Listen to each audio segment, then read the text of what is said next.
Exceptional Radio.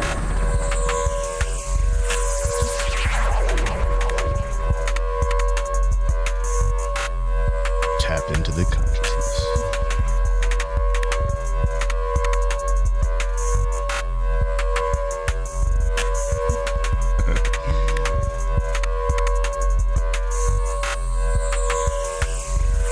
Wow, that was random.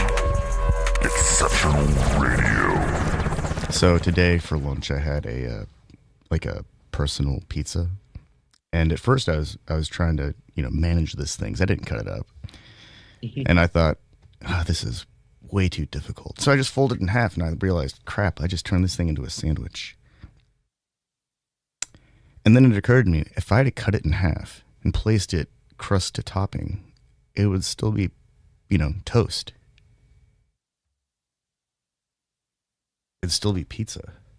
Mm-hmm. And I guess I kind of made it into like essentially an unsealed calzone, but it's not quite a calzone because it doesn't stew inside itself.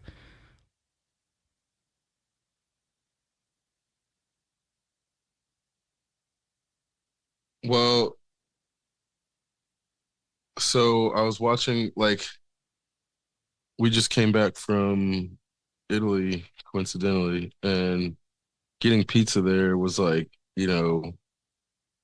it's like praying in Mecca, for that matter. And it's like seeing how people in Italy eat pizza here versus how they eat it here. It's like, first off, they don't slice the pizzas, and basically what would be a medium, I guess maybe like a large in some places would basically be a personal pizza, and people would eat that, and then most people would fold them, and it wasn't like the way Brooklyn style pizza gets folded. Yeah. It's kind of like, it's either, it was either going to be folding or fork and knife. So there was no real in between from what I could tell. So it's like,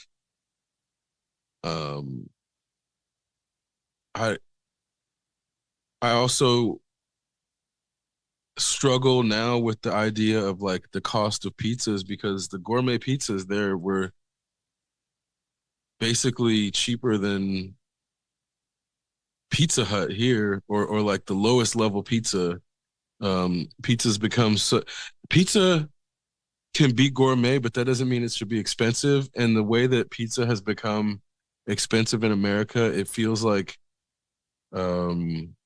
disrespect to the pizza gods, because they're supposed to be like working class meals, like pizza, carbonara, fucking hot dogs, hamburgers. And once you start making those things out of access for working class, you're kind of betraying the spirit of those things. Like, these aren't meant to be 1%er fucking foods. And so when restaurants and I guess even fast food places are turning it into a place where you're like, I know the cost of getting to Italy is there, but it should not be more expensive to get a pizza from Pizza Hut. Like, a personal pan pizza that's, those tiny 4 little slices shouldn't be more expensive than a fucking large pizza from one of the most famous pizzerias in Italy. Like, those numbers shouldn't be that way. And to see, I think it's easy to forget because we're subjected to it all the time, but the inflation and increase in price with absolutely no increase in value or quality has been rampant across every aspect of our lives, whether it's like housing, utilities, or fucking food. And then on top of that, most of the shit is banned over there. So it's like, when you don't have to think about, is this food going to poison me? It's like a completely different existence. And then on top of that, you're not like paying extra for poison in ways that they've proven it. You can ban it. It's not a permanent state. It's just the corporations have become too strong in terms of having influence over our government versus us as individuals. And I think that's where the Democrats and Republicans try to like, I think in their minds, they're trying to sort of reclaim that power for the people. But in reality, it's just serving the machine when you go that route. And the way that everything that fails about capitalism gets blamed on other isms while they project. And then in the process, Americans don't know their own history and they don't know their own state. It's So it's I wonder how much of this is, I mean, obviously, this asset management, which is pretty much a feature of late stage capitalism. I wonder how much of it is effect of asset management, like companies like BlackRock, who will own, anywhere from 6 to 9% of every company that competes within a single industry. And so to them, they're just betting on whether the industry succeeds or not. And somehow they've managed to leverage, pension funds, other diversity funds, mutual funds, and bet on the economy and make loads of money because they make their money on the commission of the transaction, whether or not the stock succeeds. And so there's no incentive to compete. All these companies just raise their prices because there really isn't competition. They're all paying the same board members. The board decides, like, this is where we want this company to go. And so when enough asset management companies come together, they say, hey, we all agree. And they have enough influence over the board of directors of all of these companies that, hey, this is where we're going. I'm curious how much, like, this is like, a fairly recent thing within the past couple decades. It's not like asset management has been doing this the entire time. There's been a considerable amount of deregulation over the past couple decades that kind of paved the way for this to really take hold. And I mean, there are other examples like Warren Buffett, Berkshire Hathaway. They're buying up real estate like crazy. They're buying up real estate and then building or renovating, and then these things become rental properties, no longer on the market for purchase by somebody who wants to buy a house. They're being purchased by a company that isn't going to put a body in there. They're waiting for another body to come find it and say, "Oh, I'm willing to rent this at least if I can't buy it." Well, they've gone through and done that progressively to every industry, Yeah. and now they're in like mobile homes. Oh God. Well, if they get all of the mobile homes in the mobile home park and they eventually buy the mobile home park, they can just clear that out and build a real big house that nobody can afford. Or maybe get it rezoned so it can be like what is it when it's multi-zone, like commercial and residential. They'll just open up a strip mall with a gas station.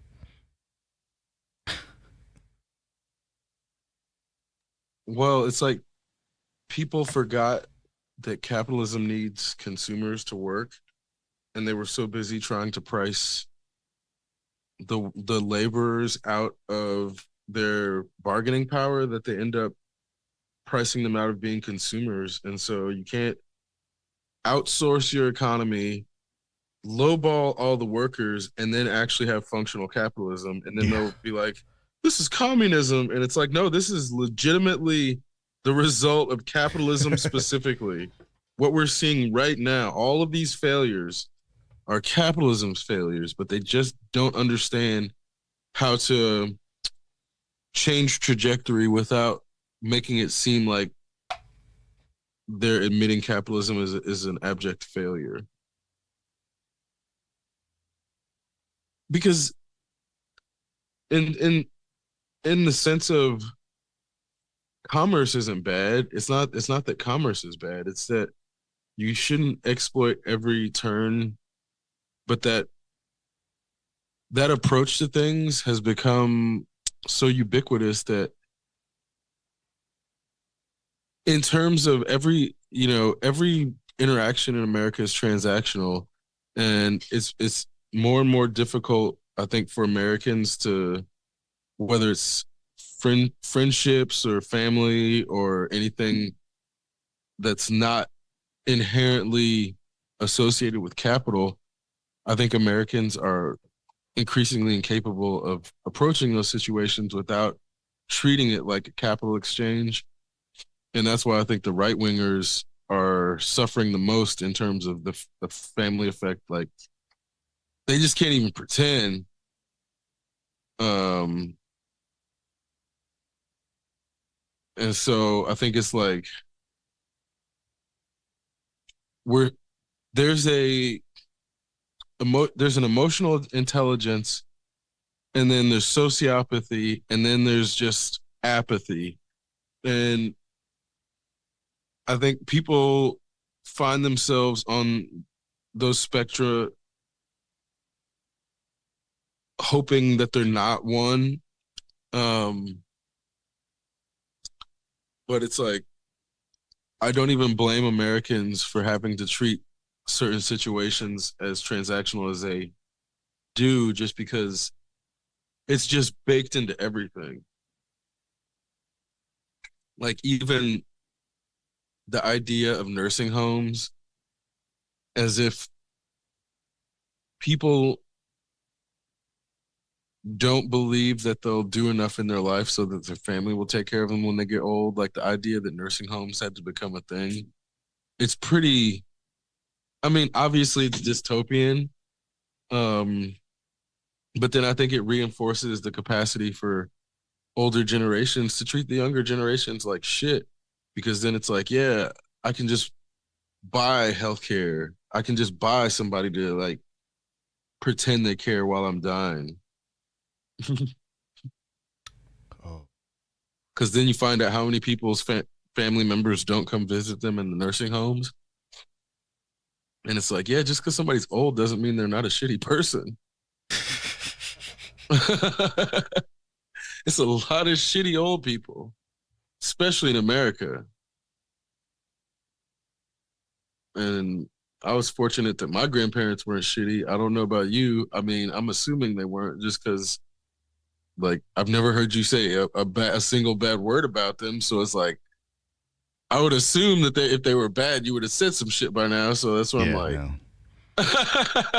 The worst thing that my grandmother did was like hug me too long. And then my grandpa telling me like, your grandmother's allowed to hug you. Yeah, which again, that's like, No, I think he taught me how to play golf. That's a pretty cool thing to. Actually, she did too, in a lot of ways. That's not the kind of thing that one just does. It requires a lot of patience.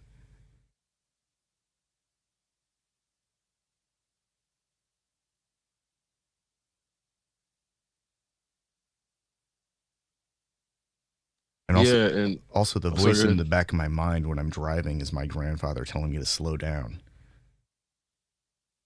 It's this like weird, the voice in my head's like, slow down, you're going too fast. And I'm like, okay, fine. But it works. Let them go around you. Actually, I think that one's my dad that says, let them go around you. And well, and on that note, it's pretty crazy to see people in a rush to get nowhere. Yeah. That it just constantly baffles me, like how much people are just like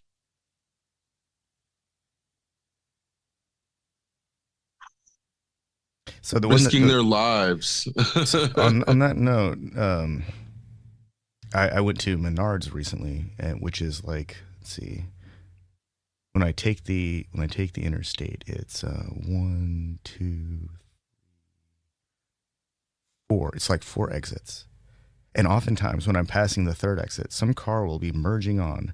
They'll either fly like past me to go to the next exit to the one I'm getting off on, or they'll get in traffic behind me and then speed around me and then get back on or get off in the next exit. And sometimes I go up to 3rd Street and the same thing happens. And it's like, what the hell's going on? They saved like a whole like 2 seconds, maybe 3. I wonder how much gas they use to go that much faster though. Mm.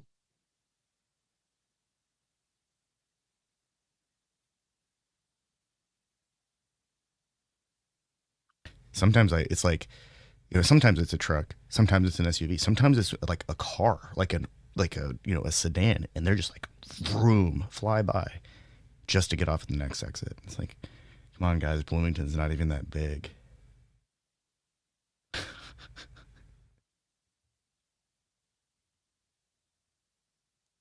Just because there are 3 lanes and the road's brand new, well, not brand new, but really nice still, and hasn't started to deteriorate yet, doesn't mean like, wide open throttle. Right. Well, I saw McLaren, and it's like you can tell when people get intimidated and they start speeding up around it. Like the guy in the BMW couldn't help it, and he's like taking off, and the McLaren's just rolling along. We're in a taxi, and the taxi's like speeding past the McLaren. And I know in his head he's like, "Yeah, I just passed the McLaren." It's like, dude. Oh man, don't they realize that hypercars are essentially time machines, and that normal cars just can't break the time barrier? Yeah, super and hyper cars are just it's when you see them you realize, oh, these are machines. I drive a car, these are machines. Yeah, that thing has more in common with like a tractor in being purpose built than it does a normal car. Yeah. Which is crazy to think, but like those machines have like engines with unbelievable amounts of power, and then they manage to regulate it enough so that the tires don't just spin completely and wildly out of control. And So we saw a bunch of Delaras, which is I had never heard of them until we walked up on like 30 or 40 of them, and then I'm like, what the fuck company is this? And apparently it's like a 52-year-old Italian company where that it seems like they make F1 and IndyCar and supercars. yeah. Or I guess probably hyper as well. But yeah, they were founded in 1972, and it's like I never, there's shit where you're like, I guess everybody's heard of Ferrari and Lamborghini, and most people who have heard of those have probably heard of McLaren. But I did not feel like a crazy person having never heard of them, because it seems like it's like, unless you're into IndyCar or F1, you're not going to know of them. Yeah. Well, they also did Formula 1, and they make GT cars, so I've never seen a street version of one of these cars, though. I've only ever read their name in the context of Grand Touring and Indy, I guess. I can't even think of them as an Indy racer. I've only seen their GT cars. But you saw one in the flesh, like multiple? Yeah, I'm sending you a picture right now. Man, I wonder why these things can't pass like U.S. regulatory whatever. I don't think they're trying to. I don't think they care to. Oh, sure. I mean, that's where I'm like, it's one of those things where the fact that I think the issue is you got a bunch of rich people who don't actually have class. They don't actually have passion. And so you'll never see one of these in America, because it's just a bunch of rich people going after the most basic Lamborghini, the biggest name Lamborghini. And then on top of that, it's like they're going to fucking wreck it but or they don't have enough money to maintain it. So it's like that's why I think the pinnacle of what you're ever gonna see in America is probably a McLaren, and it might be at that like a 7-year-old McLaren because Americans can't handle these things. We know for a fact they can't handle regular cars, let alone hypercars and supercars. Nah, man, because then you start shipping Dolores to America, and then all the fucking 16-year-old rich kids who don't need them start wrecking them and fucking giving Dollar a bad name. Nah, I see why they don't end up in America or like. Yeah, like I imagine that they don't even care to try to like appeal to this market is what the feeling I'm getting. They look like they build mainly like tracked cars. Yeah. Like these are intended to be taken to a racetrack, not really to be driven to get groceries or deliver the kids to school. But they all had like radios in them. Sure. But it's like that's the, you know, a fucking real track car isn't gonna have a radio in it. You know what I mean? Because that's extra weight that they're not gonna leave in. I mean, in terms of, I'm sure those cars are meant for tracks. Like you can't, the clearance is so low. I mean, none of the pictures on their websites have radios. Right, but those cars did. That's what I'm saying. It's like when you see them on the inside, it's like this car would only really, it's a machine that is a track vehicle that somebody drives on the street because they got it modified to be street legal, is what those ended up looking like, because they all had like fucking license plates and everything. So it's like they were street legal, but they were also track fucking hypercars. So it's like this weird, but that's also where like, man, these things look so cool. I don't imagine Americans would be able to handle their shit well enough to like, if you want to put a radio in, you can't then go put a all out like, you know, the top of the line. It's really got to be like, you know, a digital display, fucking single din, and then you're not going to put in some subwoofers. It's like you're not going to want to sap any of the electricity for the radio, going as little as possible, because then how much louder can the radio get than the engine? And then you're like, there's so much to it where, yeah, it doesn't really I think make the person sense to who's trying to listen to music while driving one of these vehicles is like trying to do too many things at the same time. Mm-hmm. Exactly. If you need more music than the exhaust note and the sound of that engine climbing through its RPM band and the sound of the intake whining as it's pulling more air through its like Venturi intakes or whatever, and I'm not sure if this thing's turbocharged. It's tiny. It's only 2.3 liters. And it's like apparently they're about $250,000 a piece.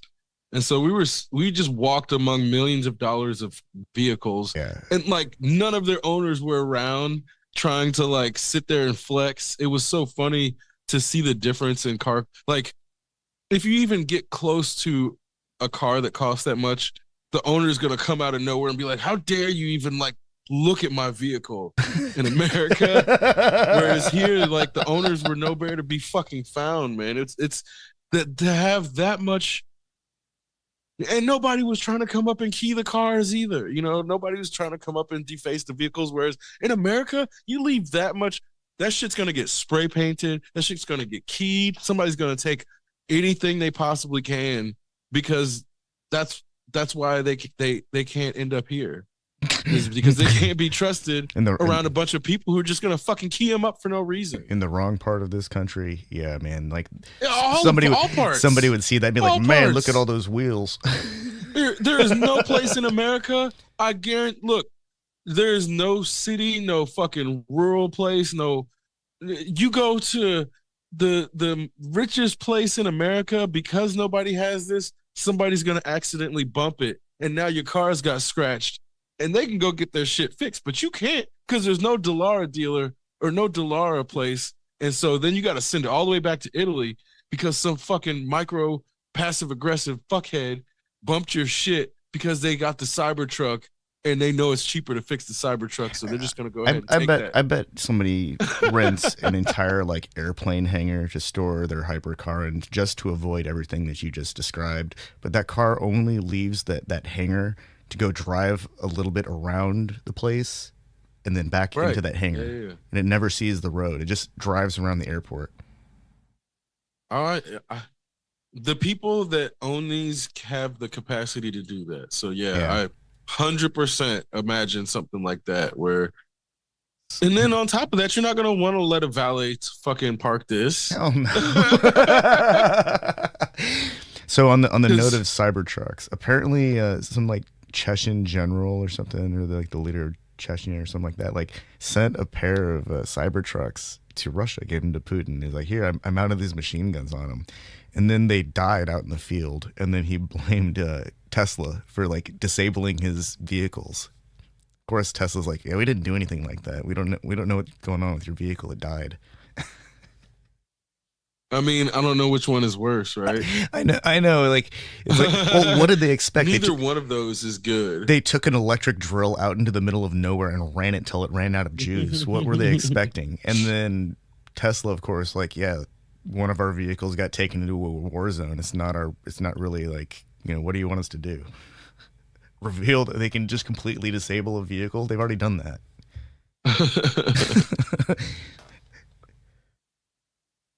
I just think it's funny that someone decided to take a Cybertruck into a war zone and expect it to do anything other than, run out of juice.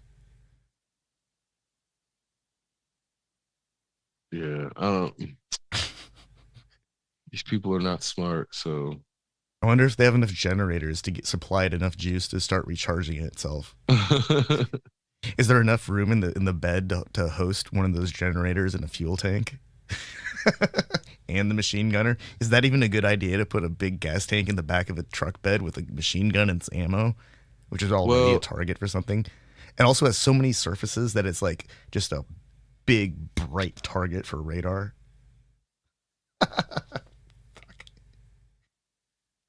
And then on top of that, the way those batteries fucking explode, like maybe this is how he takes himself out. Who would be fitting? Oh man, it's like that just seems like such a recipe for disaster. An electric vehicle in a battlefield. All it has to do is hit the wrong piece of road and crack the battery casing, and it's pretty much done for. Or like every video we've seen of Cybertrucks trying to ford like a tiny stream or something and getting fucked up. Not the ones that are like driven by complete morons, like into an ocean or into like, practically submerging them, and then lo and behold, the thing catches on fire in a body of water. But like the ones who are like, oh yeah, this is only up to like the bottom of the vehicle, and then the thing like stops working. I'm not sure if there's even a way to harden the undercarriage of a Cybertruck against water intrusion without making it impossible to service later. I haven't seen any videos of anyone who are willing to sacrifice their Cybertruck though. So, well, no, disassemble their Cybertruck or coat it with something and then attempt to disassemble it. There's probably some kind of like warranty violation.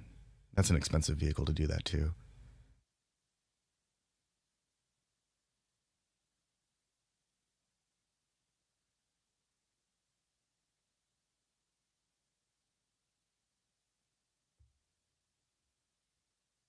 Man, I really like this.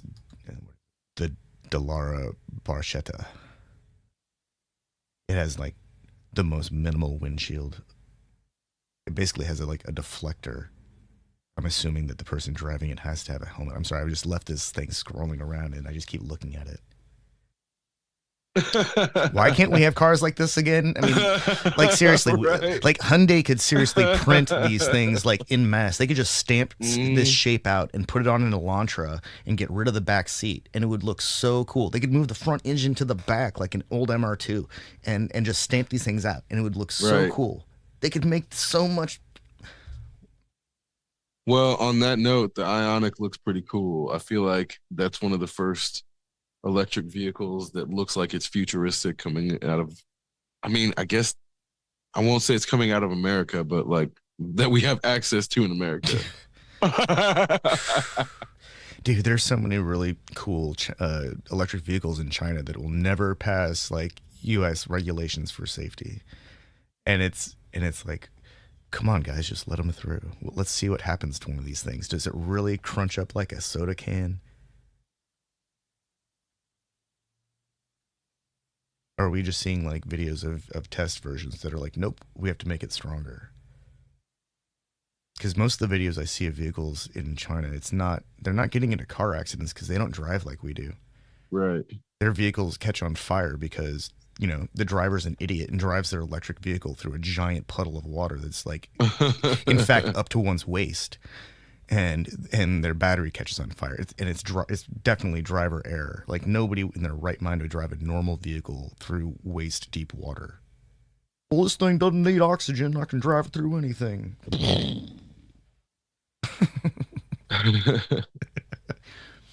I'm starting to wonder if the thing that we used to consider as common sense is really uncommon sense. Oh, for sure. Yeah.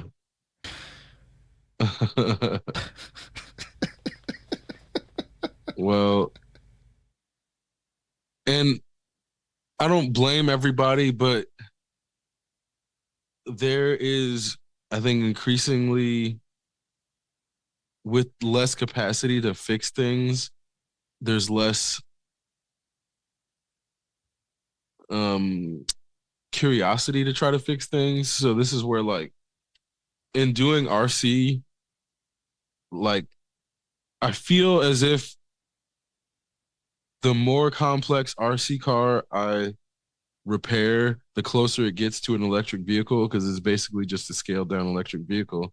Yeah. So it's like, on the one hand, that's training that you can't really get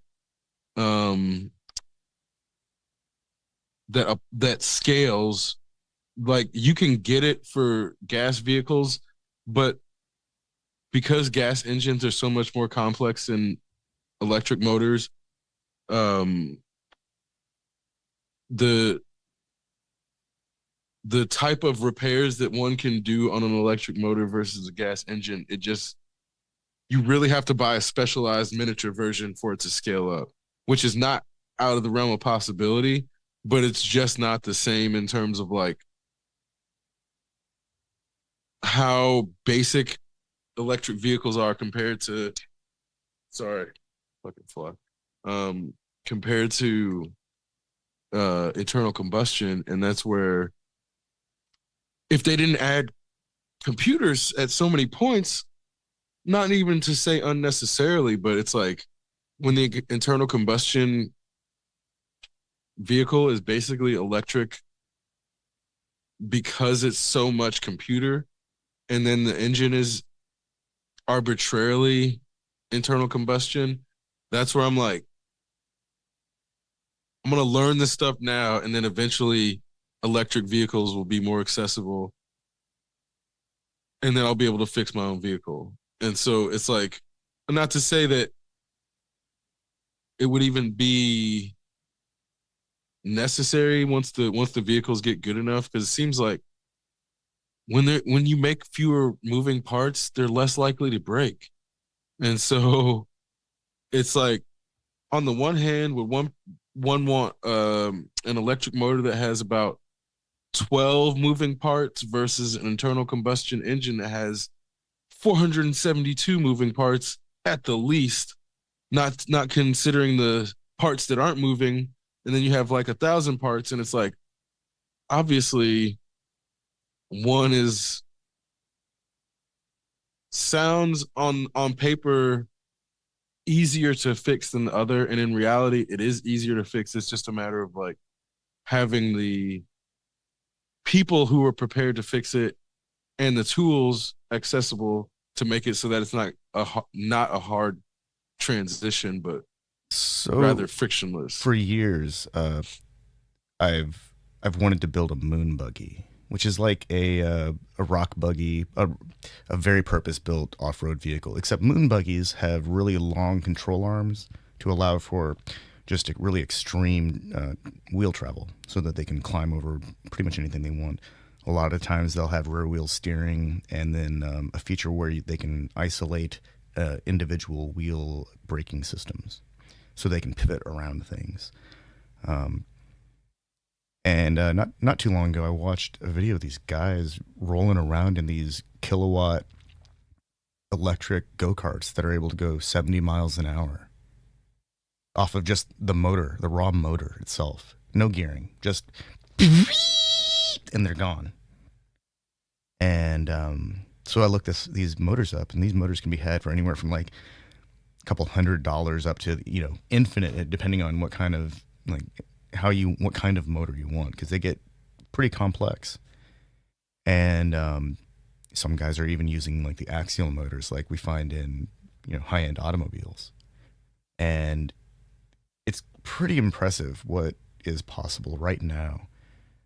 They're like really, the technology is still accessible on some level. It's not like hidden behind layers and layers of manufacturing process, because it's still possible to take a frame, like a tube frame or like a go-kart, and modify the drivetrain to accept power from an electric motor. Just take out the combustion engine, replace it with a lightweight set of lithium batteries, and it kind of weighs about as much as the engine with fuel.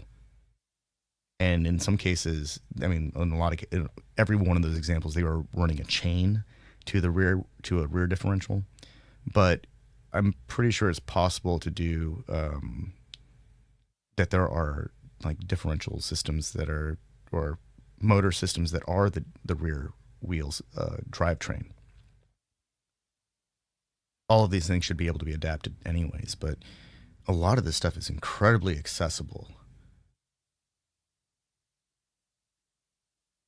Like the steering control can be power assisted. It doesn't have to integrate with the powertrain. It can be run off its own motors, because all those batteries. Granted, all of these systems, if we start powering with electricity and there's no like alternator or generator that's driven off of the wheels to supplement the batteries, then all these things reduce drive time and range. But I mean, who cares if I as an individual build something that can go like, you know, 30 miles, or let's say can only go 30 minutes. That's still actually quite an achievement. I'm not saying that I have one of these things, but I'd really like to build one. Well, and that would be, I think, way more easily achievable than building like an internal combustion engine powered vehicle from the ground up. Oh yeah. Like one is way more attainable. And yeah. way quicker. Yes, without a doubt. And then the end result is basically the same. So then it's like, it's actually better, because then I have a purpose-built machine that does this incredible thing that, you know, I'd have a moon buggy. I'd have an electric moon buggy, and hopefully the battery technology would start improving, and I'd be able to replace that battery bank with a similarly sized battery bank that has way more stored energy potential and weighs less and is like safer. I really believe that in like 20 or 30 years, people will look back on this era of electric vehicle technology and think of it as like dark ages. Like, man, we really didn't know what we were doing. We were playing with fire. That's what it feels like. We were so lucky that more people didn't die. I think that's how we're going to look at this, because I feel very confident with like the way that solid state battery technology is developing, from what I've read at least, that there's a much safer future, and it's not going to require like as extensive of electrical infrastructure as is required for the current generation of battery technology or electric vehicles. Any kind of electric appliance, really. Like electric vehicles, kind of that pushes everything over the edge. But different battery storage technology, things that charge faster, things that have better potential energy, things that are smaller and lighter, that reduce this, because physics still exists. No matter how many horsepower we give one of these monstrosities, physics still exists, and physics is not going to give a damn if it's electric or gas powered if it weighs, 3 tons. Well, and this is where the RC knowledge seems to like directly transfer in terms of like one of the easiest ways to make a car faster is to just increase the discharge rate of the battery, which is basically buying the next scale up in the discharge rate. But they're not always equipped to do that. So you have to know if it can handle it first. And then it's like sometimes it's like if you want to increase power, then you have like by proxy, things are going to move faster and with more torque, and then you have the increased likelihood that something overheats or breaks. And then that is something where it's like, well, you can increase the speed, but are the pieces going to be able to handle it? Then you have to increase the size of pieces that fail, but that increases weight and resistance, and so you end up eating into your efficiency output of your output. And so you got to increase the size of your motor structure, but that starts to eat into your battery even faster. So you add a second battery, and then you run them in series, so you can get twice the power. But you don't get any more runtime; you just get twice the power. Right, and it's all those different little variables where then you see like the size of the vehicle has a tremendous effect on those variables. So then you're like, okay, I'd rather do like an ATV than a buggy or something where you end up adjusting your goals to better fit what your desires and limitations are. And what kind of terrain is actually available. Right. And is it going to be street legal? So then is it going to be something that you can only like haul to the dunes? Do I have to get a fucking trailer for this thing now? Damn it. And so all those things obviously weigh into the decisions of vehicle acquisition. And so I think that's where it's interesting to sort of play around with these different scales and see like, oh, there is a perfect combination of size and power to get the long battery life, the speed, but then the capacity to have parts that aren't really going to break that easily because you're not carrying that much mass. So even if you got a little speed behind you, it's like the thing only weighs 20 pounds or whatever. So I think what we really all need is a room that is essentially a mini sphere, and where you walk out, or a mini Cerebro, where you walk out into the middle of the room and strap in, and it's really the end of an arm-like gimbal. And this way you can play driving games or flying games or pretty much any kind of game you want, obviously, because it's a computer console. We need this kind of super powerful GPU processing in all of our homes. And then nobody will need to, fly whatever 100 hours before they can get their pilot's license, so they can potentially kill themselves in a plane, or spend hundreds of thousands of dollars at racetracks just eating into tires. Just go into the sphere room. I bet a sphere room would cost less than that it actually costs to do any of these things that aren't like being utilized for something practical. Like, this is kind of loaded. When is owning a car practical? Like, if you don't actually have to move something that's bigger than can be easily transported by public transportation.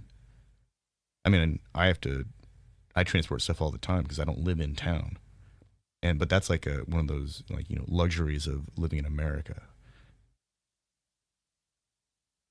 But I've known plenty of people who didn't own vehicles for a long time who seem to get by just fine, especially in cities.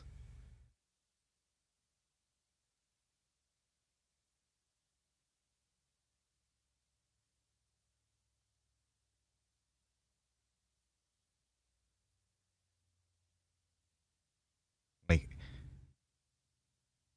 is a vehicle required to facilitate, like, I guess it's required to facilitate like participation in like team athletics where there's traveling involved.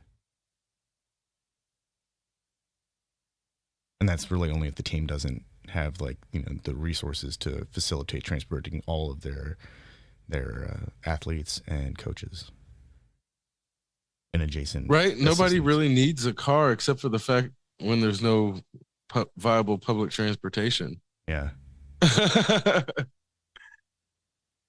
That's the big issue. Or if Obviously, like it makes it food easier to isn't do stuff. walkable. I mean, yeah. Well, I mean, it obviously makes it easier to do things. It's definitely makes the world, makes life easier. Kind of. We don't have to feed it like a horse. They don't really leave piles of horse crap all over the place either. That's actually a really big bonus.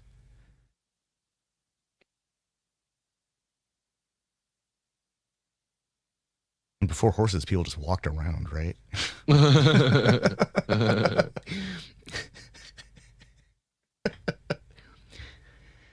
So back to the electric vehicle thing.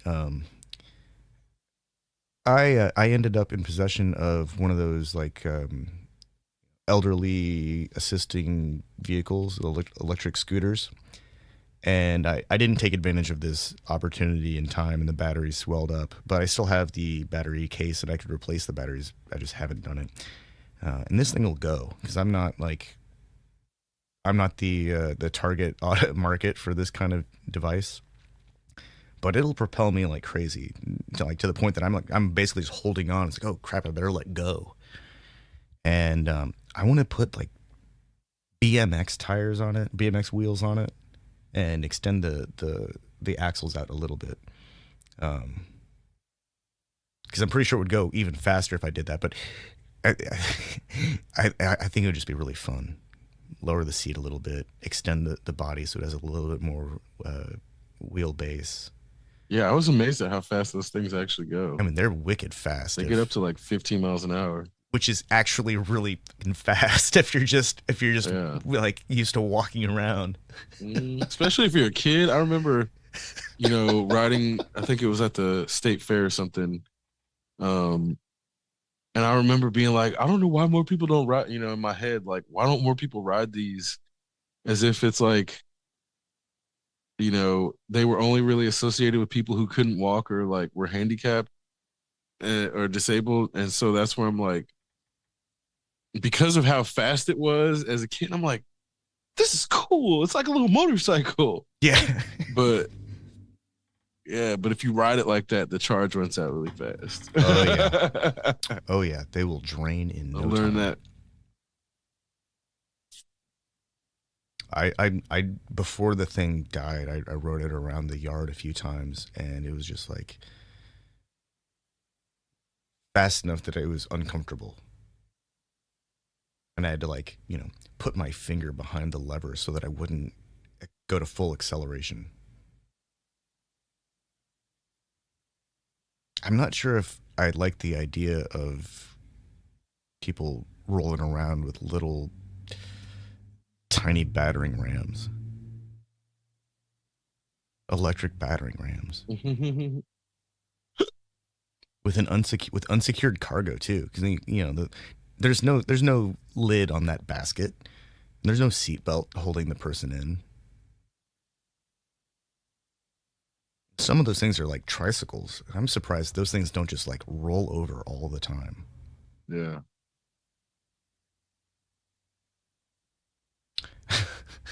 I have seen there's one gentleman, like I've only noticed them because on Sundays I go eat dinner with my parents, who goes on a stroll. Like he has like, I guess he has like a daily stroll. I see him every once in a while rolling around on his scooter, and he's got like a stereo in it. This dude's just like rolling around his neighborhood, like rocking out, and it's hilarious.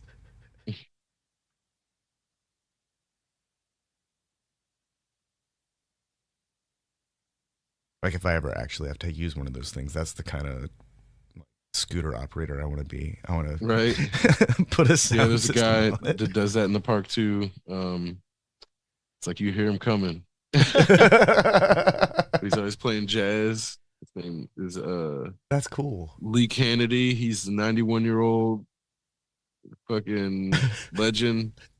That's awesome. But he also smokes weed every day. So he'll just be rolling around smoking a joint, listening, like blasting music. Oh, that's so beautiful. Oh man, that's like a long-term goal. To be able to just roll around and blast some jazz and smoke doobies, like in public as an old person. Just, I hope that still exists. Like by the time that I'm an old person, like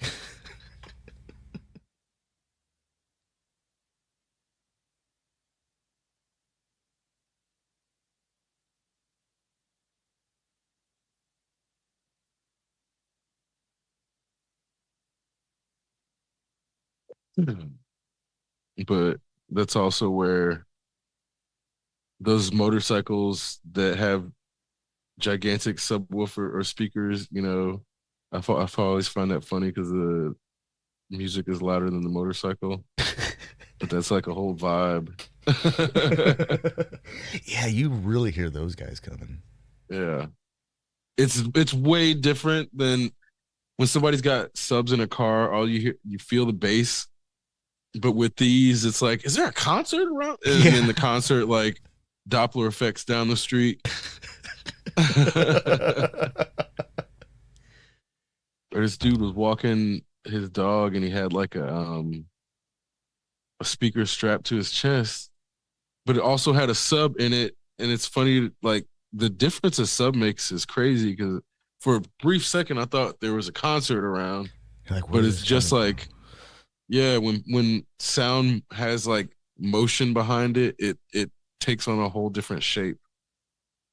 Yeah, Um, especially if it's the kind of sound we're not used to hearing move. right, Like right, when we exactly. hear music, we're used to being able to locate it at a fixed point, but and even when there's motion built into the mix of the music and it moves around a Hmm. stereo field, we're used to that because it's coming out of a stereo field. But when the sound field itself is moving, that's a really unnerving experience because music doesn't do that. Not like a point of source that's so small that it's contained with it by a single human body. That's unnerving as fuck.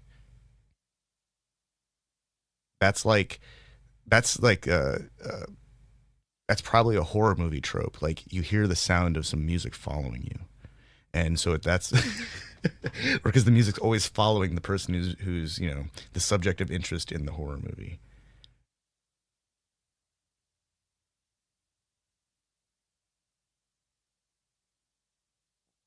Or maybe it taps into like the sound of drums moving closer,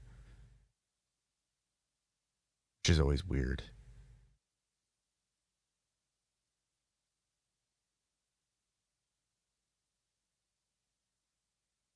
Well, and this is where the idea of drums being used for communication for like thousands of years also has such a strong, you know, it's so believable in terms of how sound carries. Like, oh yeah, you can just make a big ass drum, or carrying a big ass drum into like war is gonna fuck with people because you're like, now you're literally vibrating them to the core before they can even see you in some cases. Oh yeah, So it's like, man, I don't know if I can find it, but I remember watching a YouTube thing about war horns and war drums from really old instruments used in well, I guess England now or the United Kingdom, that whole realm, and these things would produce these really like dissonant and shrill but throaty sounds, very unnerving sounds. Their drums weren't like friendly sounding. Very strange. Like these weren't like musical instruments. They like that were designed around sounding really good. They were like closer to the kind of sounds that synthesizers make when neurofunk producers are trying to make scary sounds. Big air quote scary sounds.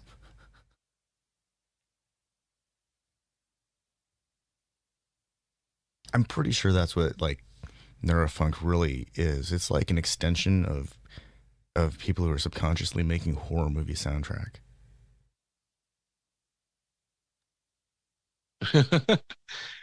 well, Like, on what's that the note, most anxiety inducing sound possible?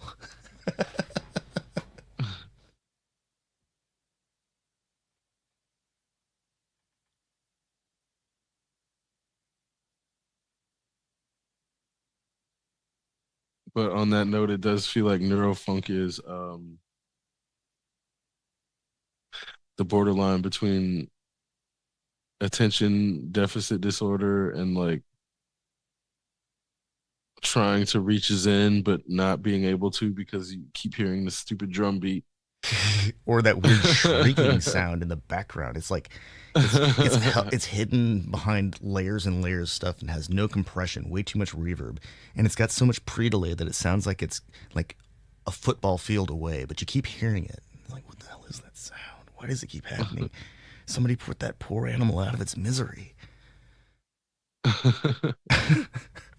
I know, and I feel like somebody please put this poor animal out of its misery about music that I need to change the station. I know this, but I don't know why I keep getting tempted by like neurofunk channels on YouTube. It's like, man, what's going on with this? It's got some crazy looking robot and then horrible shrieking off in the distance. I'm just glad dubstep is finally out of the mainstream and we're past that point where everything felt the need to use dubstep as like, oh, we're in a hit moment, dubstep. We're trying to sell you a car, dubstep. You know, it's funny that I know that there was in the 90s there was this period where all of the commercials had drum and bass in the background, but I don't remember anyone complaining about it. I think it was also during like the LTJ Bookham era of jungle and drum and bass, and so it was all really kind of more accessible and pacified drum and bass.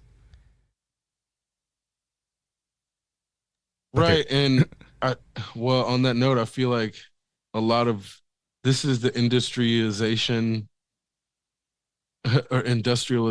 of music happening in drum and bass, where I feel like things that are underground think that they want to go mainstream, but then when it actually hits the mainstream, it like removes all the soul and everything becomes a watered down imitation, and then everybody's like, oh, I hate this.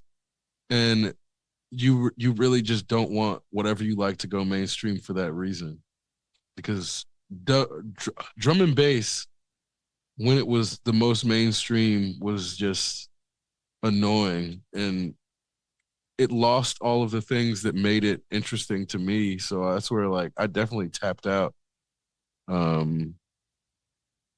for a good 10 years. Same thing with comic books.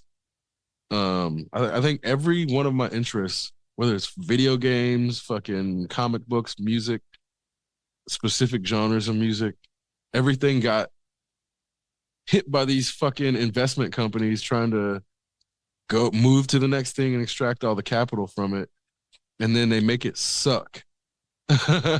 Man, so in the 90s, in the middle of the 90s, you could still buy a guitar. Like an entry level Fender was only a couple $100s, like a Stratocaster or a Telecaster. And now, you're spending way more than that. I mean, they make $140 guitars, but they're junk. And to get like, and like back in the 90s, you were buying like a Mexican Standard and an American Standard. I think an American Standard was only like $500 in the middle of the 90s. Mexican Standards were like $200. And these were good guitars, really good guitars. But now, I think Mexican Standards are like $1,000 or even more. I think they call it the Player Plus 2 or something like that. But it's like, I think it's like $1,000 instrument, and that's just like insane to me. And so like Fender Stratocasters obviously become collector's items. People are spending thousands upon thousands of dollars on wallflowers that are never going to get played. They're never going to get sweat on. They're going to be meticulously cared for like a museum piece. And that's fine. If people want to buy instruments and they get to do whatever they want, they bought it. But it just blows my mind, because to me that the instrument is only valuable if it's being used. And if it's not, I mean, like, I'm not holding on to guitars that I'm not playing. And so the idea that's like, yeah, I'm gonna get this thing and put it on the wall and like salivate as I glaze over on it like every. It just doesn't make any sense to me. You know, it's funny on that note. When I was younger, we went to Vegas and Jimi Hendrix's guitar from when he played the national anthem and broke it and burned it was like for sale at some auction. And it was on display in a case. And I remember seeing it all burnt up and then being like, oh, these people completely missed the entire point. Like you missed what he was doing by burning this fucking guitar and destroying it. Like, do you not? And then of course they don't understand the point, but it's like the idea that somebody destroys a guitar and then it becomes a collector's item is like, oh, this is peak investment bank idiocy where they just are trying to extract every possible dollar from everything, and in the process, again, I wish that guitar would have turned to ash, like, and then it turns out then those they would try to guitars sell are the covered with strings. so much of this stuff called fuller plast that they really don't burn. Right? Yeah. I mean, yeah. When you see it up close, you really see like, oh yeah, these things are actually super resistant. Yeah. Like it's not easy to destroy a guitar, which makes it all the more impressive when somebody actually goes through the process of destroying a fucking entire guitar. Yeah. Like it's not, like I said, you would think you can just bash it, but the ones for in movies that you do that with are super flimsy. They're made to be super flimsy, and even those are hard to break because the shape is conducive to like shock absorption. So it's like you really got to put some like weight into breaking a guitar. Yeah. And so knowing that and seeing it up close, and then I don't know if anybody even bought it. Or maybe, it might have been like a really low price, but it's like, yeah, some rich asshole is never like somebody who's trying to own that already misses the point. So you get these instances of like people not understanding the point of art because they're not commissioning it for themselves, and then they only get it when other people have deemed it valuable. So then you get a bunch of people buying prints of the same shit, not actually enjoying it for what it is, and then they decorate their spaces with this art that they have no connection to, and then you have a bunch of people walking around and not. That's why we don't fucking deserve Dolaras.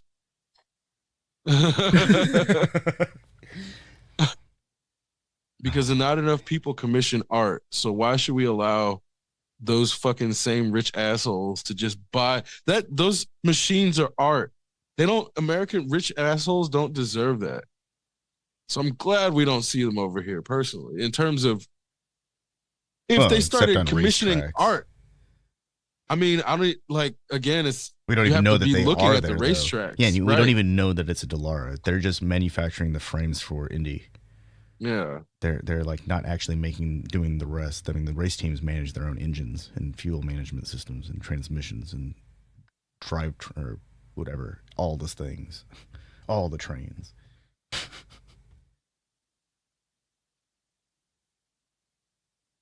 I wonder what's next after asset management runs its course on instruments, and they've extracted all the potential value out of instruments. What happens then? Are people even able to afford guitars after that? I mean, it has to eventually come back because people can afford to buy comic books again, right? Right. I think they both had to just hit their trough investment points. And like, yeah, guitars aren't really good investments anymore.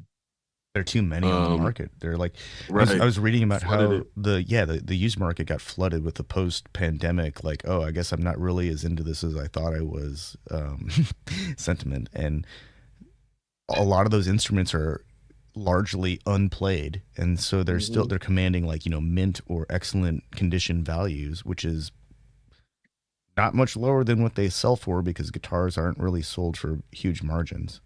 Right.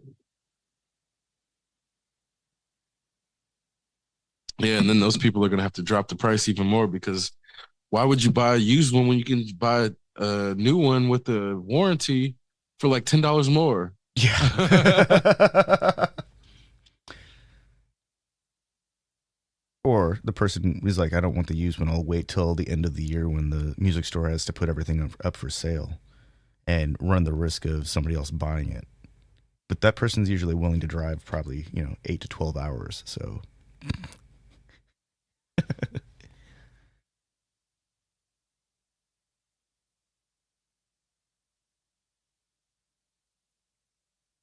to be honest though, we live in a time of opportunity. Like we haven't had such a wide selection of like technology or diversity of instruments with as many configurations, just speaking about guitars, configurations of instruments as can be imagined. Like, oh, you got long fingers, you might appreciate like a slightly wider fingerboard with a flatter radius. You're a bit, you have a big torso. Here, let's find you a bigger body. Like here, these offsets are a bit heftier. They balance better. There's so many choices. I mean, assuming that one has like the resources to go after the instrument because it's not a cheap hobby. I'm not going to pretend that spending hundreds of dollars on an instrument and then a couple hundred extra dollars on an amplifier is a cheap hobby expenditure.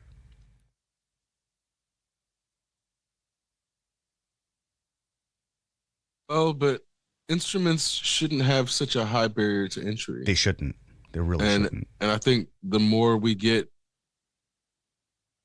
access to cheaper instruments that sound good, the more we realize like, yeah, everybody should be able to just change an instrument at their whim because they didn't have to put thousands and thousands of dollars into the investment to get into it. Yeah. Or like, yeah, if you put 150 bucks into something and you put it down, it's not that big of a loss. But like $1,000 investment, and then yeah, you just there's no capacity. I mean, not it doesn't completely take away the capacity for fun, but then it becomes such a need to get return on investment that that's what you focus on instead of like just enjoying playing. Yeah. My favorite guitars have weird dents in them. Like things that I don't even remember how they got there. Like scratches from belt buckles when I was a teenager. Like things that are like just me being dumb but playing the absolute crap out of the instrument. That's not stuff that happens if it's living on a wall and babied.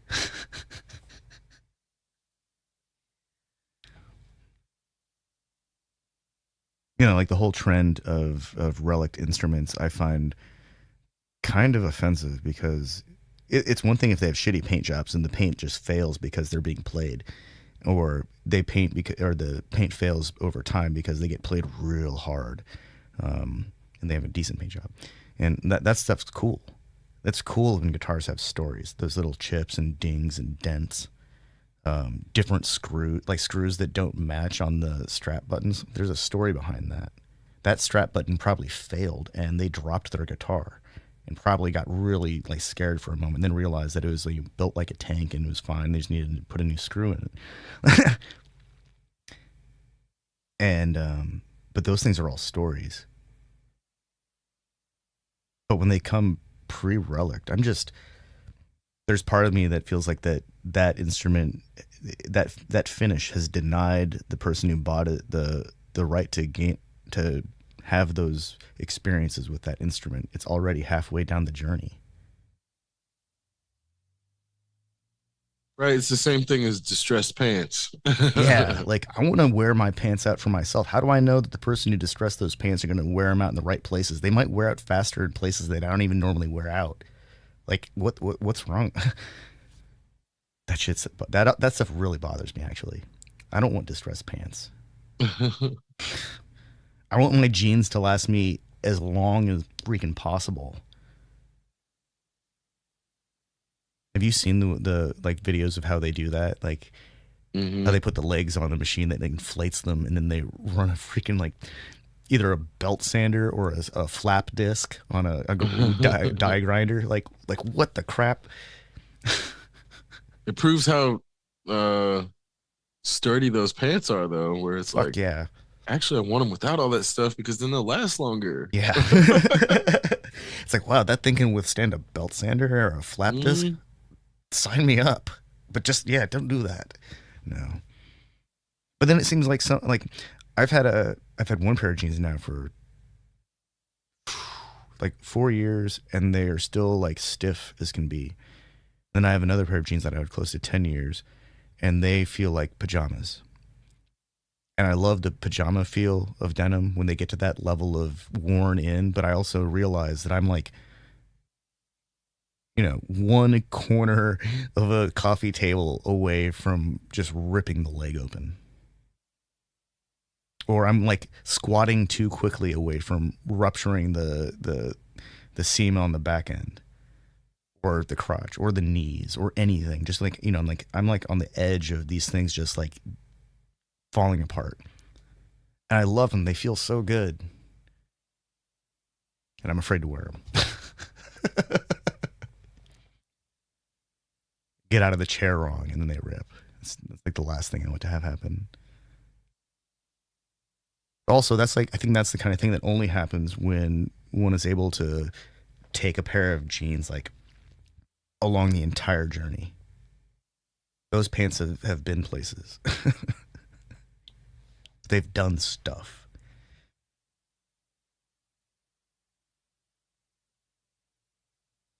I wonder if that kind of like sentiment or nostalgia for objects is common. Do objects even last long enough anymore?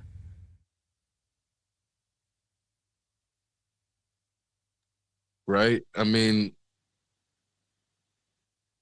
but this is where I'm increasingly feeling like the new world lie has been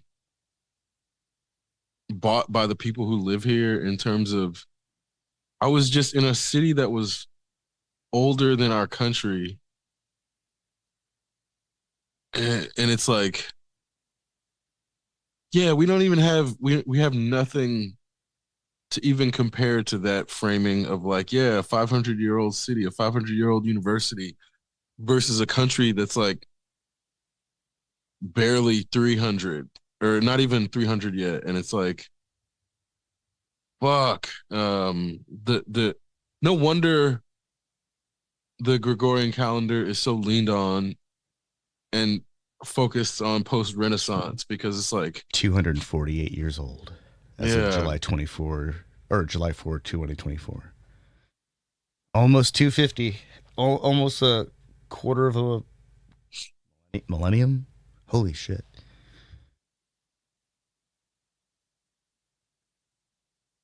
America's so young.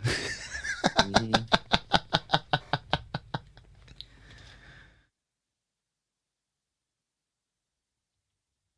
it really is. And Yeah. I think that's Earliest Chinese writings from 5000 BC to present. America could never.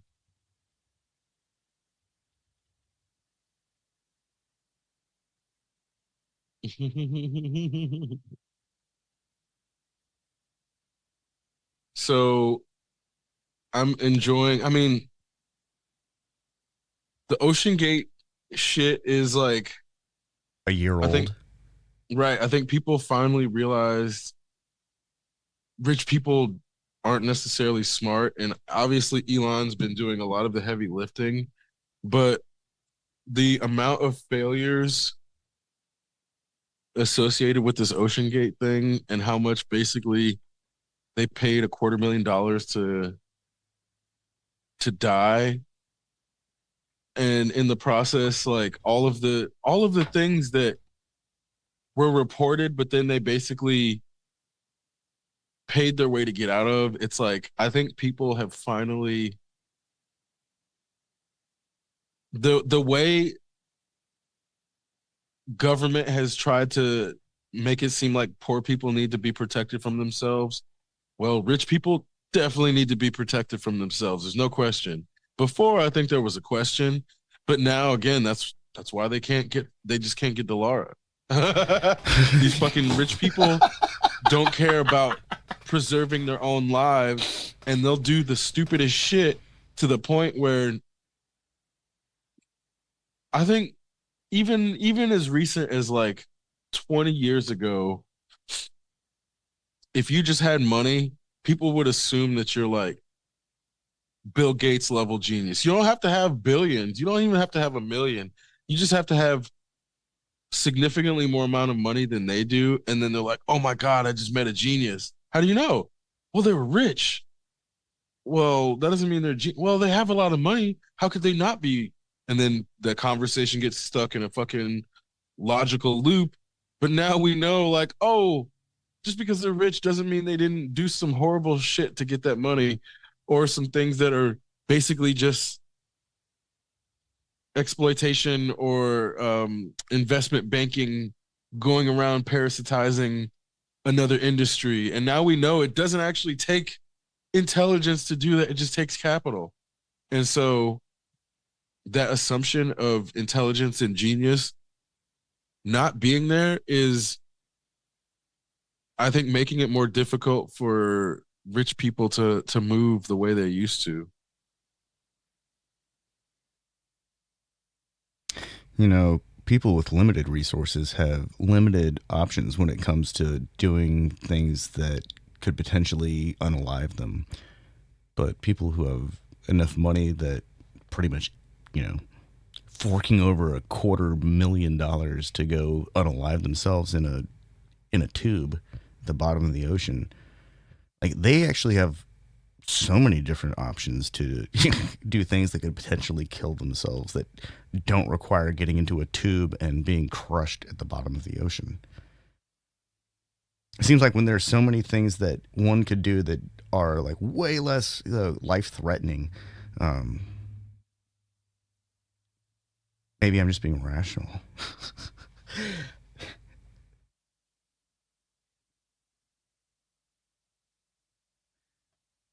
See, what can one do for $250,000?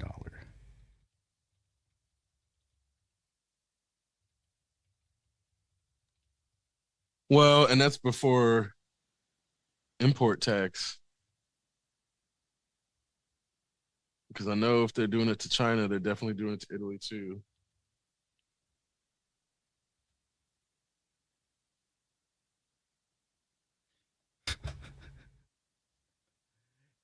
All of the suggestions for what do you do with $250,000 are: invest it, start a business, invest in a small business, buy a franchise.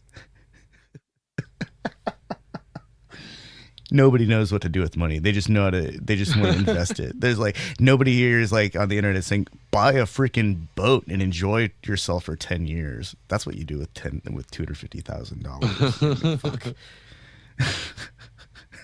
Travel, experience the world, try new foods, meet new people. None of that is on this list.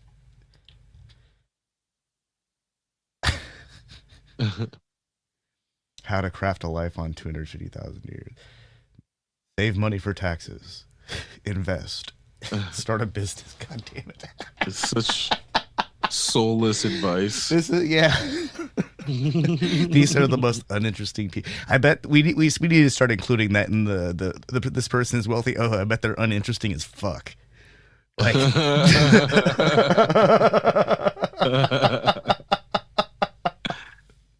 my God. it's no longer oh, this person's instantly interesting. It's okay, now they have a higher bar of prove it. Damn. Whoa. There's a video of people leaving Trump's rally while he's talking. Oh, because they're bored. Basically. This whole election cycle has been interesting to me because it feels like it's kind of Sorry, shit. What was that? There? Yeah. Or am I here? Yeah. It feels like the election has kind of petered out, and like I think Trump just said if he doesn't win, he won't run in 2028, which is basically like a nail in the coffin of your own campaign if you're like running on not being a flip-flopper and all the things that like the Republicans have had to embrace because they're such extremists. Um, but it's like I think people realizing that he's not in it. If he loses, he's definitely not going to try this again, and that deflates a lot of the support. And so it's funny to see. I had anticipated him saying that was going to have this effect, but it's funny to see it hitting so quickly. And on that note, it's like watching Kamala try to appeal to right wingers by saying increasingly right wing shit. Like, if somebody breaks into my house, I'm going to shoot him. It's like, dude, did you really need to say that? I mean, I don't know what anybody anticipated, but did you like you're about to take over a fucking genocide. I'm not trusting that you're going to de-escalate violence when you come out and say shit like that. So why are you trying to appeal to the violent people? Like, the way this election is just a reminder how every election, basically, the Democrats drift further and further right because they don't actually care about appeasing leftists or trying to like do social justice. It's frustrating, but also I think the kids are not unaware of it. So you don't see like the same type of enthusiasm as you did for Obama, because the kids that they could have had excited were out protesting against Israel, and then the fucking government sicked the police on them. And so that's why they're not active in this election. And then they're going to blame it on the kids when really it's like, all you had to do was not put snipers on the roofs and fucking arrest these kids during the summer right before one of the biggest fucking elections. So it's funny to see them scrambling to try to get right-wing votes while they like don't care about the Muslim vote and throw away the Muslim vote. Meanwhile, throwing away the Muslim vote is not lost on the youth vote, and the youth vote sees them throwing away the Muslim vote. So by proxy, they're throwing away the youth vote too. And then they're going to blame the Muslims and the youth, which is also, it's weird to, I mean, not weird, expected, but to see them go so hard in the Black community and not really in the Indian community, because there's just not as many Indians in America. There's not enough Indians in America to sway the election. Like, they have a lot of money, but they don't have a lot of votes. And so to see them lean so hard on Kamala's Black identity is funny in the terms of like, if they didn't try to separate Indians from other Asians and try to create this Asian hierarchy, they wouldn't have to do that. I'm pretty sure they did that because of the demographic distribution of California. Oh, for sure. Oh, for sure. And now we got this Haiti stuff in the, as if Haitians aren't Black people. It's fucking crazy. And I saw somebody be like, the basic litmus test for somebody's Black is if there is segregation laws about drinking fountains, could you drink at the white fountain? And it's like, yeah, guess what, Tien? You ain't gonna be able to drink at the white fountain, so you're Black too. Yeah. In the way that they wouldn't allow Chinese, they wouldn't allow Irish, they wouldn't allow Black. We're all in the same boat by trying to make it seem like, oh, it's about the Black people instead of the whiteness. That's when the Chinese started jumping ship and then being like, oh, we're white too. And the Irish started being like, oh, we're white too. Forgetting, meanwhile, they'll throw us all in with the dogs. Fucking poor white people too. They'll throw us all in with the dogs. And I think that's where like most Black people never forgot that. And I feel like there's like the Candace Owens and the Billy Elliots and the fucking Clarence. I don't know if Clarence Thomas ever. The self-hating black people look down upon black people and don't see themselves as the same species even. So when black people are at risk of being thrown in with the dogs, they're not putting themselves in that group because they're slaves to white supremacy, but they're also the house Negroes that are in there to sell the rest of us out. And so when we get these fucking Clarence Thomases and these fucking other house Negroes in there, that's where, like, I feel like people of color have not come to accept that they're not white in a lot of cases. And like that, even the acronym, like they really want to call you colored. They really want to call you colored is what it comes down to. And people of color is just a euphemism for colored folk that is not white. They want to be like, you're not white. And all of the people who pass and allow themselves to then go into the white group and oppress everybody else for the sake of preserving whiteness forget that they are expendable. And that includes the poor white people, because it's always about feudalism. It's always about the 1%. And white supremacy was just a convenient means of protecting that 1%. And they could couch it in the white supremacy. So really, it's about the fucking nobles hiding, and they should be afraid of the guillotine. But because they've been so successful at implementing white supremacy, like poor white people can't wait to feel better than somebody, so they accepted white supremacy. Yeah, but nobody can afford to buy the guillotine right now. Like nobody can pool their resources. What's that? Sorry, Mash. Our economy is so screwball. Like the companies that make the guillotines are priced out of reach for anybody except the nobody knows how to build one, and people have forgotten how to build them. Apparently, now you got fucking Americans calling them guillotines at that because of fucking colonized jujitsu. Like whenever I hear mixed martial artists call them guillotines, I'm like, who the fuck are you?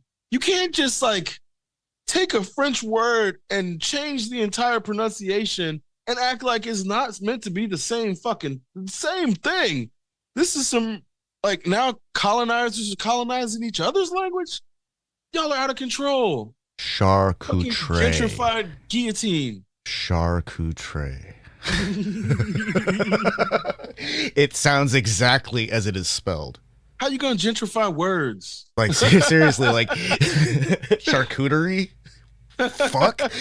Charcuterie.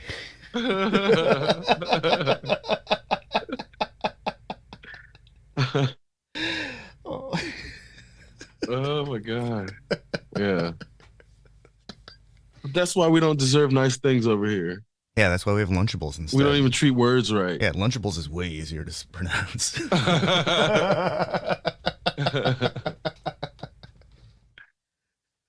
Oh my god. Well, and it was like on the plane, I just kept hearing so many wet coughs, uncovered mouths just like open. You can tell when somebody's mouth is like not being covered when they cough. Yeah. And it's the idea of people just like not even caring about others so much that you're gonna put your fucking germs out there, not even attempt to stop them. You don't give a fuck about anybody. And granted, a lot of them are kids, but their parents aren't teaching them to cover their mouths. Like, I know if I was coughing and I was in public, my parents would be like, cover your mouth, and get aggressive with me, so I would cover my mouth. So I'm not then infecting other people, and then people are looking at them like crazies. And so knowing that you may not be able to get the kid to change their behavior immediately, but if you're not even trying, they're definitely not going to change it. So then I had to sit on a fucking 9-hour flight with a bunch of coughing kids and coughing adults doing the same shit where I'm like, oh, this is what happens when everybody thinks that their individualism is so important and they don't have to like worry about others. Like, this is the result. This is the direct result. So that's the kind of thing that makes me want to get one of those rave face masks that's simultaneously an air filter, but also has like LED rings that pulse with music, and also has built-in Bluetooth speakers. So if I'm gonna have to wear a mask, I mean, at least I can have some like banging track going on everywhere I go. Maybe it has like built-in sun windshield so that I look like a robot when I do it. Little antennas to connect with it to have a Wi-Fi to my phone so I can control it. Look like I'm ready for some cyberpunk video game action. I really hope that's not the future some people want. Like everyone walking around wearing cyborg-looking masks and helmets with rabbit ear-looking antennas and smart displays on the inside so they can identify people. I mean, it looks cool on Ghost in the Shell, but like the Major's a freaking like special agent of the state, the most advanced military cyborg. Of course, she's going to be able to see stuff like that. Normal people don't need that kind of stuff. We don't need commercials in our sunglasses. I don't want to see like a commercial floating in my windshield when I'm driving. I only want to see if they're going to put information on my windshield, it better only be related to traffic and directions, like, and vehicle telemetry. That's it. Anything other than that's like offensive. So it turns out that a lot of the smart technology that's been integrated into vehicles over the last decade, a lot of that stuff doesn't even get used. Like when stuff like that breaks, people don't go and get it fixed.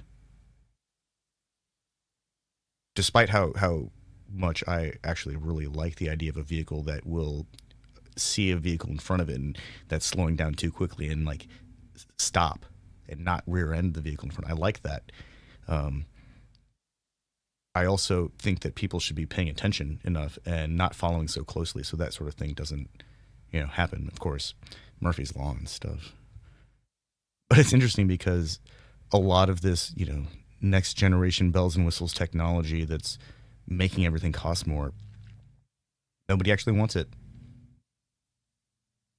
A lot of used cars apparently have malfunctioning subsystems that are not critical to vehicle performance.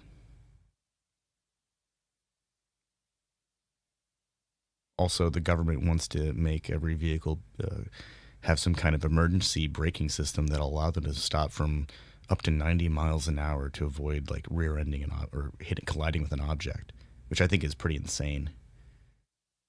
Like, it'd be cool if that's part of the long-range scanning technology and they're able to do this, but I'm not sure the vehicle assist technology accomplishes the goal of creating a culture of driving that's smarter and safer. I think.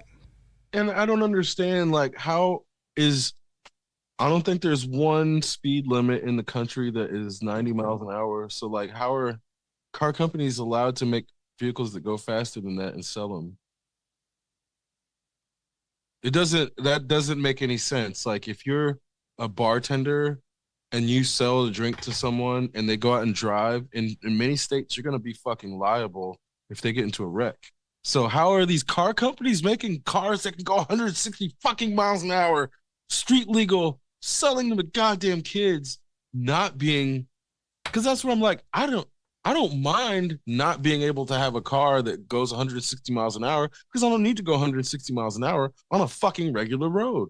So how are these, like, where is the line of responsibility? Like, no person who can't build a vehicle that goes 160 miles an hour should be able to drive one that goes 160 miles an hour on the fucking road. How about that?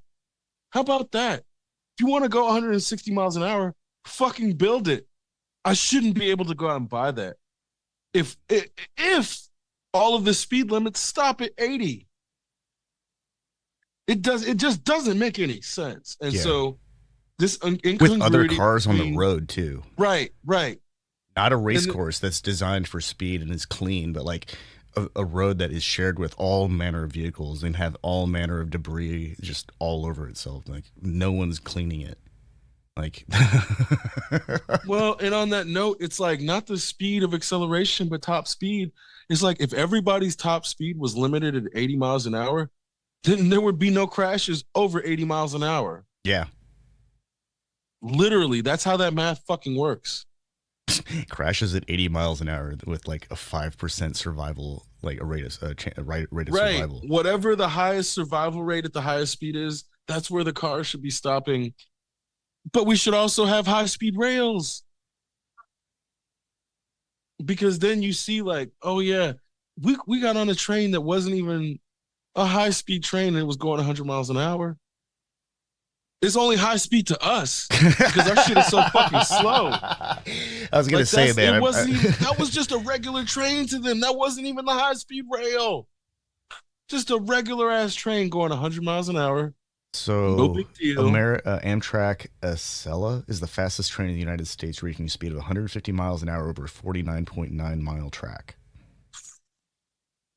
And so it can't even get up to top speed for more than an hour.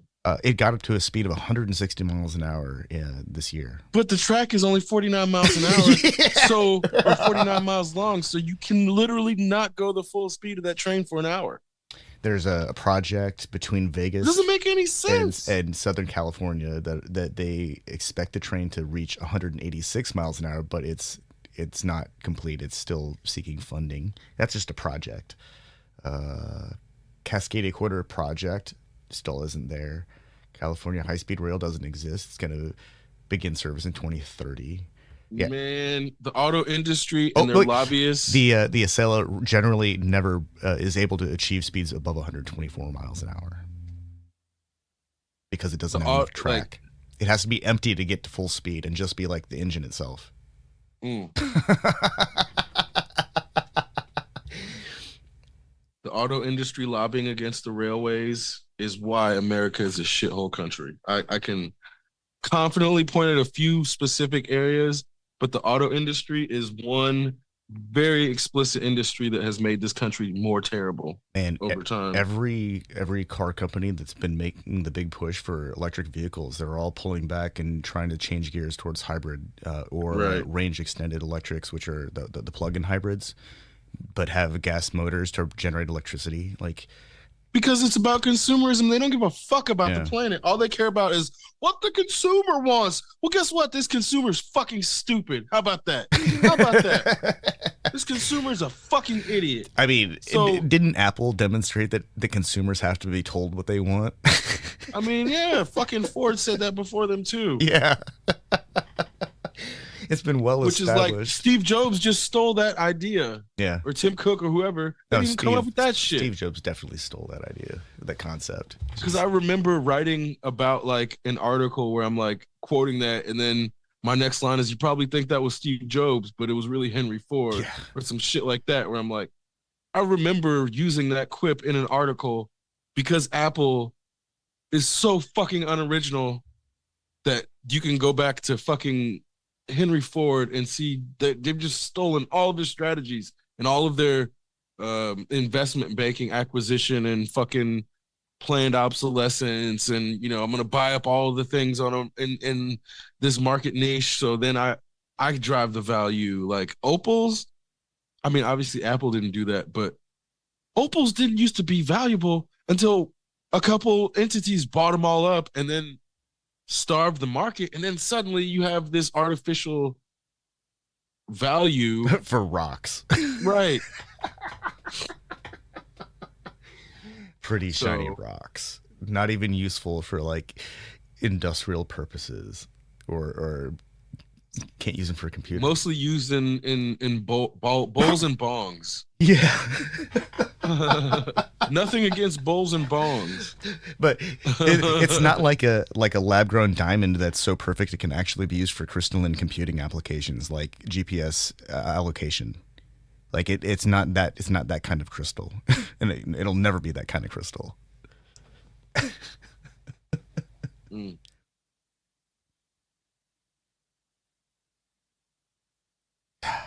It'll actually. I think it'll be pretty interesting if someday we have like some kind of device that has a little lab extruded diamond in it that runs like some kind of quantum computing operations.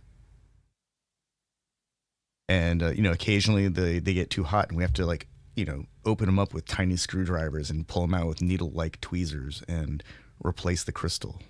I think that'd be pretty cool. There could be an entire like aftermarket for it where people are buying special oils to suspend it in to improve transfer rate, changing out the lens of their laser subsystems, like with you know cameras that do 100 times magnification and robotic fingers that do all of the motions because they actually have needles and we can't actually we're not physically capable of moving that slowly or precisely. Have to have robots. There's an entire market for this. We'll have the fastest map directions in the history of map directions with like precise to the second updates. Oh wait, you should take this route instead because you'll actually save a little bit of time and it'll be right.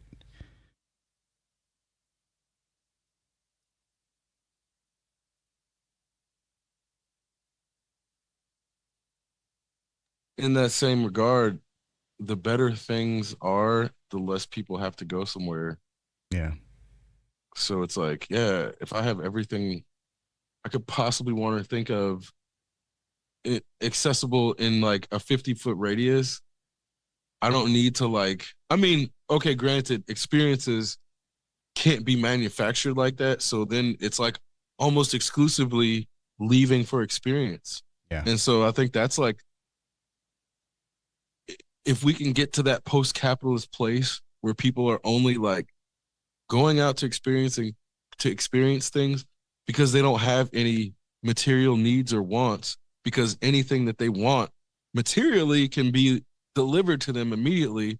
And so that I don't know what it would take to get to that shift in mindset, but I also see like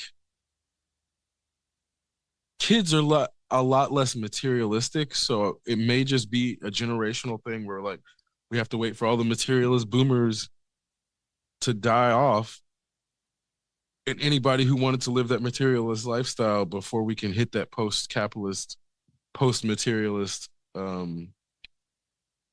civilization. But also like I feel like we're very close to it in that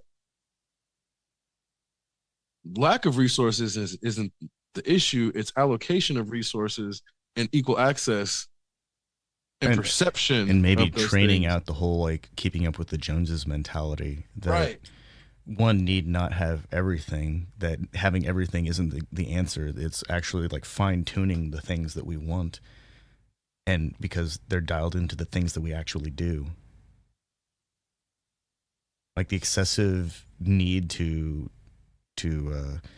like continually change one's environment, because like every year I see these like things like, oh yeah, this is the trend for like living rooms, or like, have you updated your man cave? It's like, wait, hold on. Why is anybody injecting what they think about a man cave? That's supposed to be like the most personal thing that exists for a guy. Like, why does some guy need any kind of like extra, other than like show me gadgets? I'll decide if it belongs in the man cave. Like, kind of like, it's like, seriously, like, Right, sharper image, like basically trying to tell you what you need. yeah, that's bogus. I like suggestions. Like if I see some device, I can pretty well imagine like, Whoa. how does this integrate into my microcosm. I don't care how other people are doing stuff. Like I'm not actually interested in that unless the final product is interesting. Like if somebody's able to make a really cool, uh, do some really interesting woodworking, and the outcome is worthy of me investing however long the hour to 2 hours their video is of how they did it, then yeah, that's actually might be worth it. I might learn something. So not to hard shift. It's fucking snowing in South Africa. What? And That's random it's as not fuck, dude. supposed to do that. It's winter, but it's not supposed to do that. Like they're getting like heavy snow in South Africa Heavy. because I saw. Holy crap! That's a lot of snow, Yeah, that's where I'm like, what the fuck is happening? dude. That's like blizzard level snow. It's not supposed to do that. It's the first snowfall since 20 or I guess Holy 2023. dude, I'm looking at a picture of what looks to be a highway, and cars are stopped, and there's a dude walking, and the snow's up to their just below their groin, and Yeah, like this is there are what cars that are the completely fuck. buried. There are snowdrift that are as high as the median barrier. Wow. It looks like Colorado. It looks like fucking Colorado, which is where I this was is not supposed to be happening. This is like the weirdest, worst. This is like Montana in like during a blizzard. That's the kind of snow that I think of, or like northern Michigan during peak Mm. winter, like Upper Peninsula level snow, early season Upper Peninsula snow. Boy, the earth is pissed. Jesus Christ. Man, what did they do? I mean, obviously we know, but why are these people paying the price for this shit unless they've done some extra ill shit recently? Well, I don't think I feel like these people aren't paying the price. These people are like the canary in the coal mine. Okay, I dig that. I, Like I can this is the appreciate that beginning, analogy. and then the ripple, it's like the ripple will hit like you know when that the butterfly effect, this feels like the flap of the wings, Wait, not isn't the it supposed to be summer down there right now? I don't Or mean spring I or think it's something? It's fall yeah, I for think us. It's supposed to be spring for them. yeah, down not there. full on winter. What the crap? We don't know anything about seasons anymore.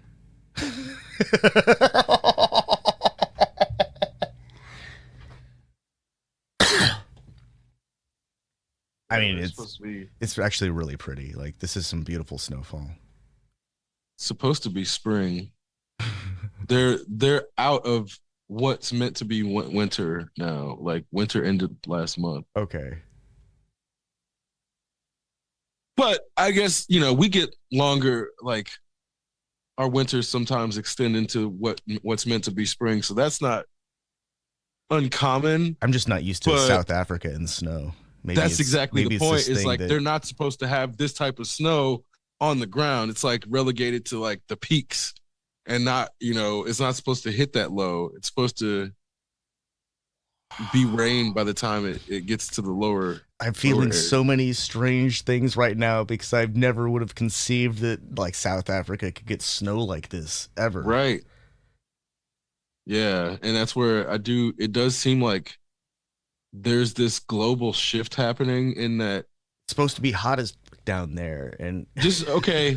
Just and imagine just imagine you're an army and you're supposed to be like you're alluding to, it's supposed to be dry and um dirt, and then suddenly that falls on you. Like there's about to be some like Napoleon level freezing of armies in that the weather changes that are happening. It's like do they even have like the mechanized infrastructure to handle this kind of no, thing? no. They do not, and that's what's so beautiful about it is like if it's like if you're in a dry area and suddenly it floods, you're not a navy, you're ground infantry or air or whatever, and suddenly your shit is not viable because the climate has completely shifted on you. So it's like interesting to see this weather event where it's like it's only going to ripple out. And I don't know if you remember when first snowfall in over a decade there was a time in when Johannesburg. Wow. we were like on the verge of mobilizing our military. I don't remember where it was, but then it was like Hurricane Harvey hit, and then they had to send the military to like Houston, and so they couldn't like mobilize the military and then COVID hit or something, and it was like I forget what's the exact sequence, but it was like between natural disasters and COVID, all of the worldwide military activity got like ground to a halt, and they tried to act like it wasn't because of a fucking cold and because of fucking weather. Main thing being, we're dealing with natural forces, so of course the military can't beat a fucking storm. If it's a real bad storm, there's no military force on the planet that is prepared to fight a storm head on if it's not the right kind of storm. Today, our So it's objective like- is Mother Earth itself. That's like the worst fucking way to start a fucking debriefing. Yes, you shouldn't be trying to fight Mother Earth. You should be going with it. But that's the exact problem when these imperialists move towards unnatural existence, where it is like everything imperialist depends upon going against Mother Nature, whereas you look at the old structures that were from 500 years ago, and it's like earthquakes make their bricks settle better.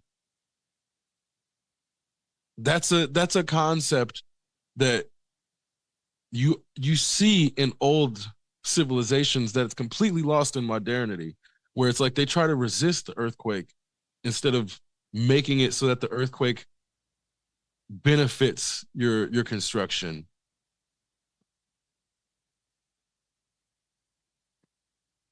Because in a lot of the older, okay, let me rephrase How it young like is this. the concept of doing a geological survey before building a structure?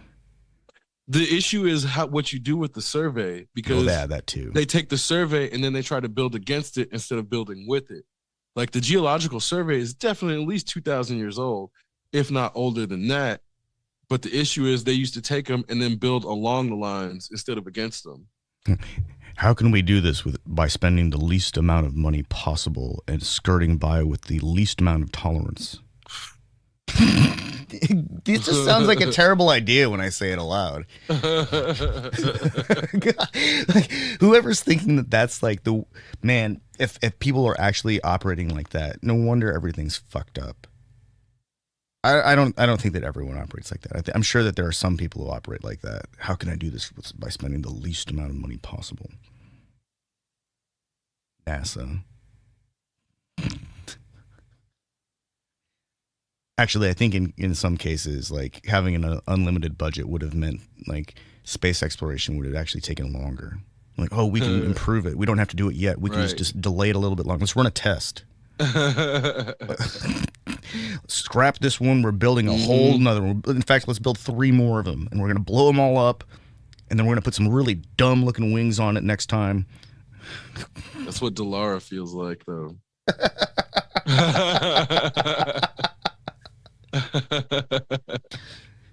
We're gonna exactly what we're gonna Delara spend feels so much like. money on it that nobody can afford it. Yeah. And then when you drive it, it'll basically be like it's driving itself. Except if you're really good, then you can become a god among men. When you turn off the vehicle and step out, you'll be 20 years in the future. Right? That thing looks like a time travel machine. Like, Yeah. and again, like you said, the hypercars basically are. Once you get past a certain speed, it's like, yeah, you start to get time dilation and your experience. They might break the fucking sound barrier. You know, it's like You know, it's true. Like whenever I've been on an airplane, the difference between like the speed that's required to take off and get to cruising altitude, that's one thing. That acceleration is one thing. But once you're at speed, you don't realize how fast you're traveling or how much distance you're covering. And it just feels like, oh yeah, I'm just chilling in a room. until you see another plane going the opposite direction. Yeah, and then you're just like, whoa, that thing's cooking. Oh wait, I'm also cooking. Everyone's cooking. And here I am actually trying to like slow down my perception of time so I can make things last longer. Mm-hmm. I want more time. I'd be okay if like, you know, time slowed down like by a measurable percentage. be able to enjoy the wind blowing leaves in trees, or to, like, watch birds be birds. Yesterday, I watched a pair of doves just wandering around the yard, and it was awesome. I actually felt bad when I disturbed one of them, and it like flew off. I was like, "Oh crap, a human!" And I was like, "Oh man, I'm so sorry, bird." Then I realized I was apologizing to a bird that I had disturbed. I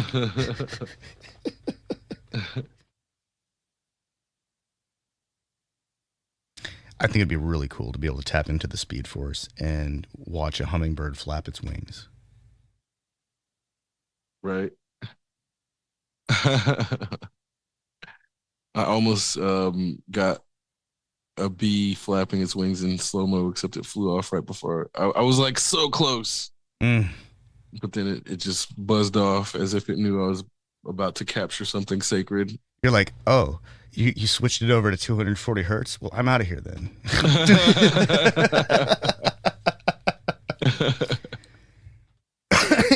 Insects are like, they're great. I feel like insects are perceiving time like we're moving like 5 to 10 times slower than they are. We don't even realize it. Like, our movements are so obvious to them. They're like, oh, come on, human. I can totally see you're moving fine. I'm just going to wait here until it's time, and then I'm out of here.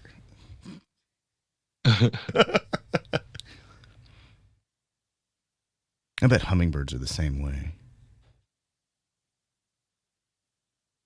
Right. That's what it seems like.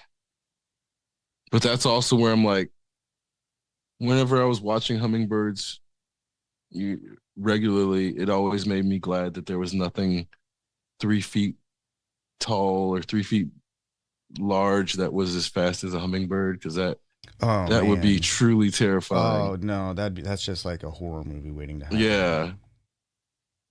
Which is, again, I definitely thought about, like, maybe somebody needs to make a horror movie about that. Like an eagle or a Canada goose that could move like a hummingbird. Oh my God! Then that's even more insane. I was thinking, Jesus Christ.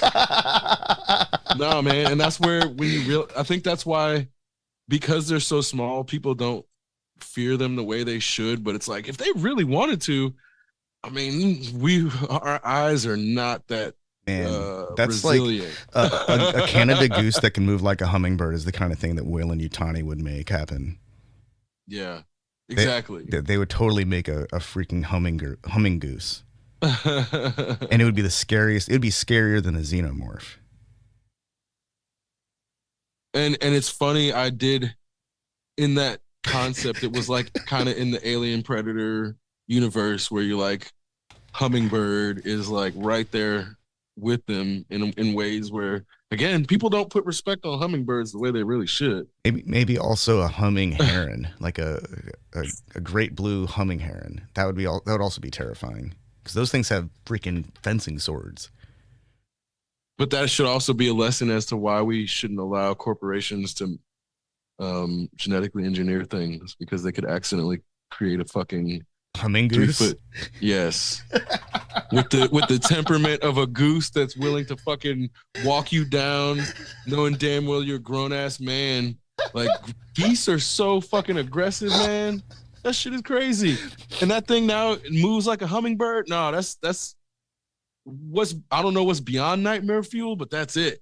And that's where, again, people need to, like, for whatever reason, we lost the notion that Weyland-Yutani is the actual villain of the fucking Alien universe. And people got obsessed with the alien because I guess they don't understand metaphors. But the alien's just trying to live. It's fucking capitalism, and it's Weyland-Yutani that's the villain. Oh, man. Nobody's ready for that. No, it's radio.